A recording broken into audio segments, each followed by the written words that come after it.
Getting started in TinkerCAD, a basic tutorial for complete beginners. TinkerCAD is a fantastic and free 3D design tool that I use with my 3D printer.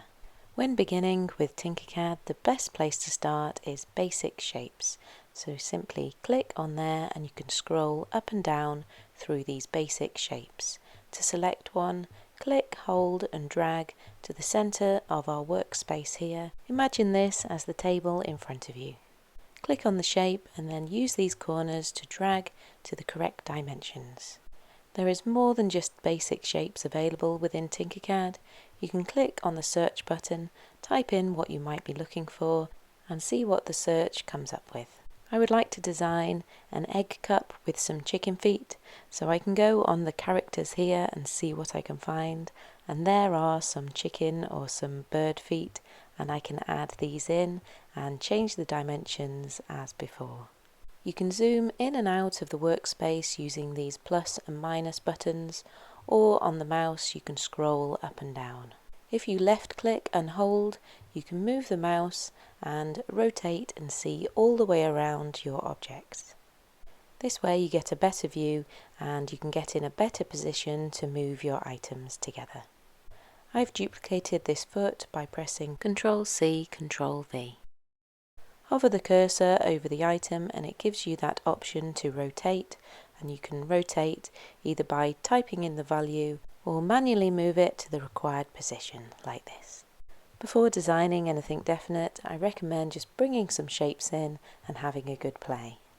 For my egg cup, there is an egg in the library, so I can use this, so I click on it and bring this into my workspace. Adjusting the size to the size I know I want the outside of my egg cup to be.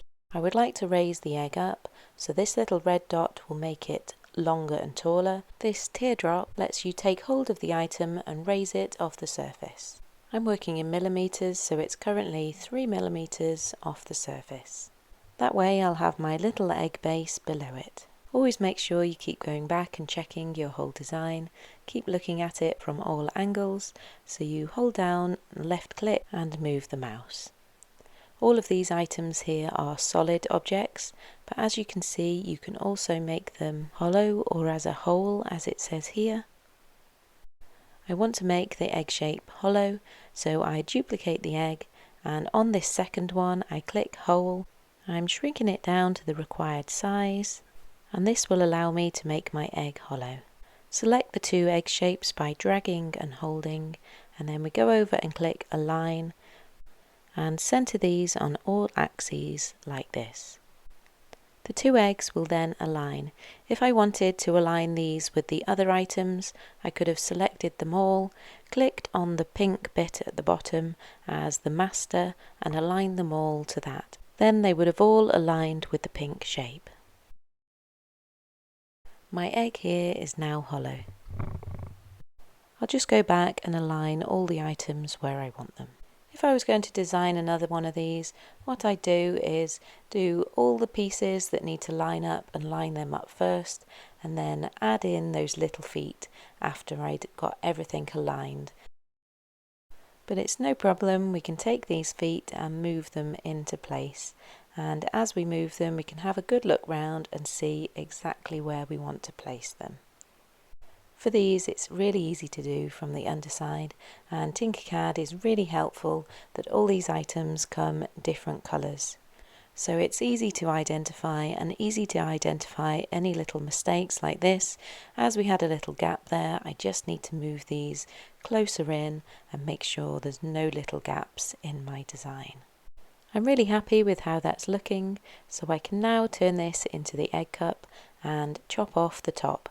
To do this, I've clicked on the hollow cube and brought this into my workspace.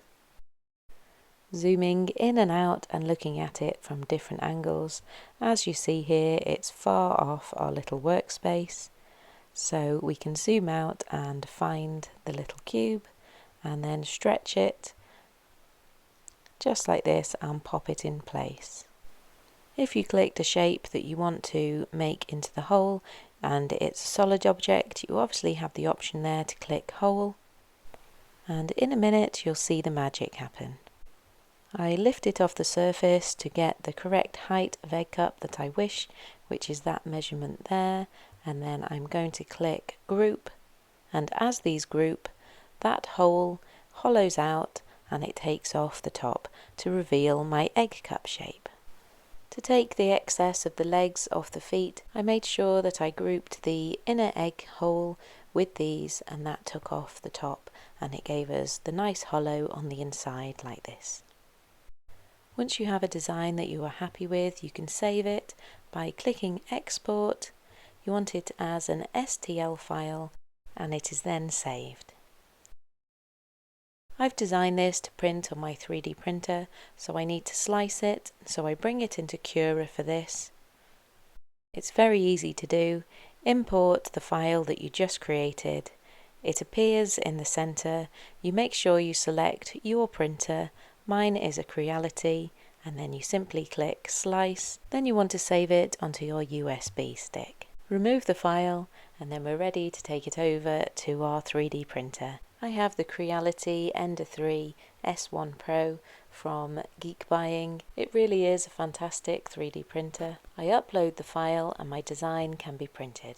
There's so much more that you can explore with TinkerCAD, but this was just some basics for beginners to just get going and see if you can have a play and explore. You can also add a radius to the basic shapes and get some really lovely designs in with this feature. The TinkerCAD Shapes library has so much in there to have a play with. There's structures, hardware, there's everyday objects and electronics and lots of things to get started with and have a play around with. So please do have a go and see what you come up with. This 3D printer prints like a dream, and I made these to make some silicone molds out of so that I could recreate these egg cups in some nice resin colours and make lots of cute designs to give as some lovely gifts. I hope you enjoyed this brief TinkerCAD tutorial. I have lots of creativity over here on my channel, so I'll see you in the next video. Thanks for watching. Bye for now.